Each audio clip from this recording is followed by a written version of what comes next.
What's going on, everybody? Welcome to Shooting the Sith, the spoiler versus premiere Star Wars podcast. What is going on, everyone? Whoa, I'm kind of messing with the smooth. There we go. Sorry about that. So what's going on, everyone? Happy Thursday on this lovely fall October day. I wonder how you are all doing. I'm doing fine. Okay, so I kind of want to get into this here. The Rise of Skywalker released in December of 2019.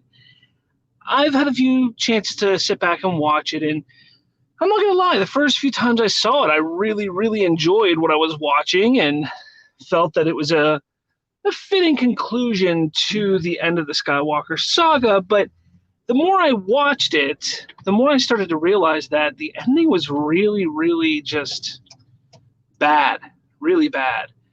The thing that probably irked me the most was the fact that Rey, who became a Palpatine, which that was fine. I understood that. That was one of my many theories for quite some time. But what bothered me was the fact that she said Rey Skywalker at the end of the movie. That kind of bothered me. It seemed like just a really cheap way to shoehorn the Skywalker legacy to end the legacy in Saga in some form or fashion, when they killed all the Skywalkers off and they had nothing to go and say, hey, here, we're going to hang our hat on this being a Skywalker Saga. So I wrote an article earlier this week. It came out at spoilerverse.com. I do encourage you all to go over and check it out, because I kind of laid out what I feel would have been a better and more fitting end to the Skywalker Saga. I know fanfic is one thing, everything's always better in hindsight. We could sit here and debate what was good about the sequel trilogy, what was bad, but that's not what I'm doing here. What I want to say is, and I'm going to bring this up, what I want to say is, from The Force Awakens all the way to the fight with Rey and Grandpa Palpatine is all canon. That all sticks with the sequel trilogy. That's so we don't get into any debate or fights over anything that transpired with the sequel trilogy. I mean, let's just get away from that. Whether you enjoyed it, whether you didn't, it is what it is. Let's move forward and focus on the end, how the Skywalker Saga ended. So, the moment that Rey is fighting Palpatine, I kind of want that fight to end the exact same way. She calls upon all of the Jedi surrounding her and utilizing the Force to defeat Palpatine. I thought that was an amazing way to utilize that character, because she was extremely powerful in the Force, and there had to be a reason behind it. Why was the Force utilizing her? Because she was strong enough to and was able to tune into all of these abilities and what the Force brings. The Force saw Kylo Ren, Ben Solo fall to the dark side, or saw that happening. So whereas Ben Solo could have been that proponent of the Force, because of the fall to the dark side, the Force utilizes Rey to finish off Palpatine once and for all. The difference that I would have there is when Rey defeats Palpatine and she falls to the ground, she dies. That's it. She's dead. She's gone. No more Rey. Ben, now who has been redeemed by the Force and by Rey, and because of Rey, because we got to make sure the importance. There's an important part of that. Without Rey, Ben is never redeemed. It is her, the love from her, the ability to show Ben that there needs to be good in this universe, in this galaxy. Yes, it was his father, Han, in that scene that truly pulls him finally completely, and with the help of his mother, Leia. But Rey also played a major role in that. So with that, we see Ben run over to Rey, and realizing that she has perished, realizing that she is gone, he attempts to use the same move, the same ability, the same, whatever you want to call it, on her that she used on him to save his life after she stabbed him. Unfortunately, he fails. He's unable to. At this moment, the the Force ghosts of Jedi past start to appear. Luke, his old master, Ben, you must realize, you cannot save her, you cannot bring her back. And just angered and upset that she had to die because of his failures is what drives him to scream out, no, the galaxy needs her. She is needed here, not me. It should have been me. However, you see Anakin, and Anakin talks to his grandson. The Force chose you. Your journey is not over yet. Rey played an important part in bringing Ben back to the light for a specific reason. The Force has a reason for that. Obviously, Finn and Poe are going to be upset. We want to see them see this end to Rey. They need to accept what happened to their friend. They come in, they see Rey has been killed or is defeated or is dead, not realizing that Kylo has come and done a complete 180 back to the light side. However, as they rush in, Finn notices and can feel that Kylo or Ben is no longer a threat, and he holds off Poe from attacking Ben.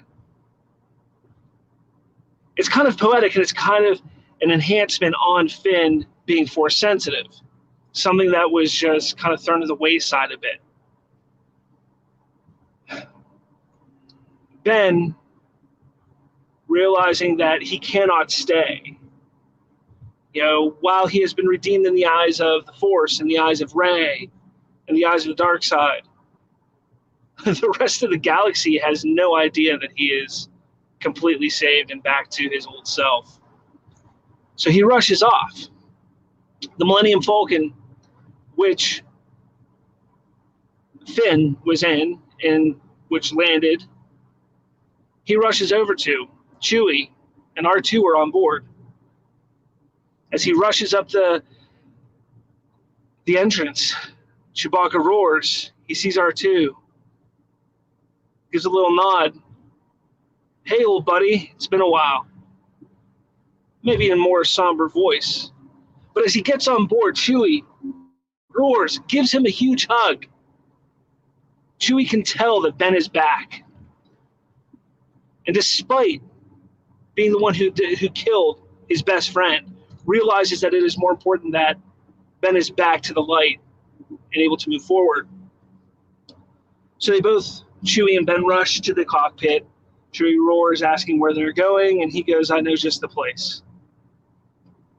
So they take off. Finn and Poe take Rey back to the Resistance base. They go to celebrate, but while the Resistance is celebrating, Finn and Poe are in mourning. They've lost their best friend. Poe, angered, wondering why, of all people in the galaxy, despite this war taking so many, why, of all people, did it take Rey? But Finn, once again, showing his Force ability, assures Poe that Rey is still with him. She always will be. It's just a feeling, he says. So they embrace, they hug. That's the end of their story. We go back to Ben. We go back to Chewie. We see the Falcon. It's heading towards a very familiar planet we've all seen once or twice before. Maybe a few more times than that. It's Tatooine. As we see the ship enter the atmosphere, we see it pass over Mos Eisley. We see it pass over sand dunes, go through Beggar's Canyon.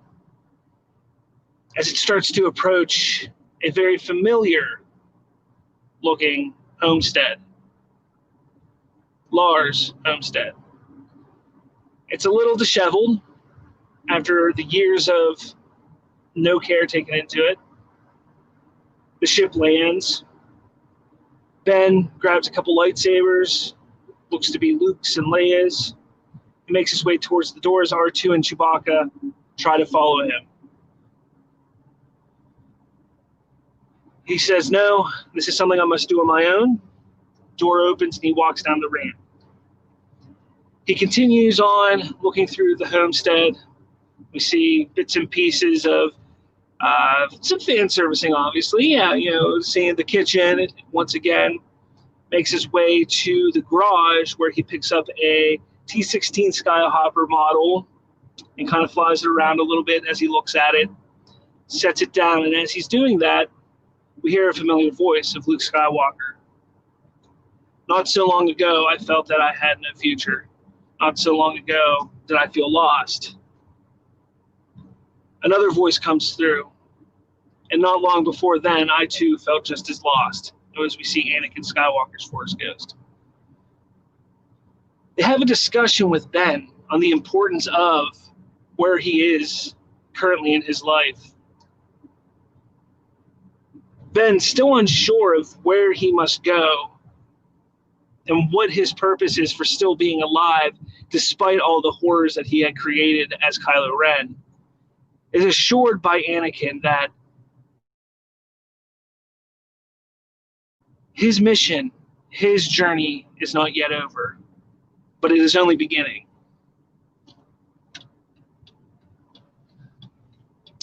They grandson and nephew, a farewell. May the Force be with you, they say. And they disappear. We see Ben walk outside, looking over a small mound of sand. In the distance, we see twin suns. He kneels down and buries the two lightsabers. Rey buried the lightsabers at the end of the movie. As he stands, he continues to look at the twin suns. Without you, none of this would be possible. The music swells, the credits roll, and that's it. The beauty behind that, compared to what we got, it doesn't negate anything. And it actually enforces a lot of what we were seeing. It makes the film title make a lot more sense. The Rise of Skywalker, the Skywalker's Rise once again, makes so much sense. And the legacy lives on through Ben Solo. And what is he going to do? Is he going to train? Is he going to build a new Jedi Order? What is he going to do? So there's so much there to look at from that regard. And it's a beautifully poetic thing to have that it is the complete opposite of the fall and death of Anakin. Because we see the fall of Kylo Ren dying. The redemption came to Ben much differently as he survives. And whereas Anakin would not have been able to carry on the Skywalker legacy as he was essentially intended to, Ben can now. His journey is not over. To me, it's so beautiful, so poetic. The death of Padme for Anakin is what drove him to darkness. The death of Rey is what completely brings Ben to the light. It's beautiful. I love it. I think it would have been a more fitting end than what we got. Let me know in the comments what you think. Just wanted to throw this out there. Head over to spoilerverse.com. You can find what I just talked about written out there. My dialogue is horrible. I'm not good at writing dialogue, but you can check it out. I really enjoy doing fanfic, especially for Star Wars, just from time to time. And I don't normally do an entire movie. I'll kind of just take bits and pieces of a movie and say, you know what, this could have made this movie better or enhanced this a little bit more. So definitely check that out over at spoilerverse.com and make sure you hit that subscribe button, hit that like button if you like what you saw. Thanks for listening. I will talk at all of you again next week for Shooting the Sith. Pay attention this week. I might be coming down with something a little cold or so, but if not, I do plan on this weekend getting maybe a 5-minute quick little show in regards to Bridging the Geekdom. So there's been some big news coming about, even from the Star Wars side, so I might hit that up as well. So with all that said, thanks for listening, thanks for watching, and and I will talk to all of you later. Bye.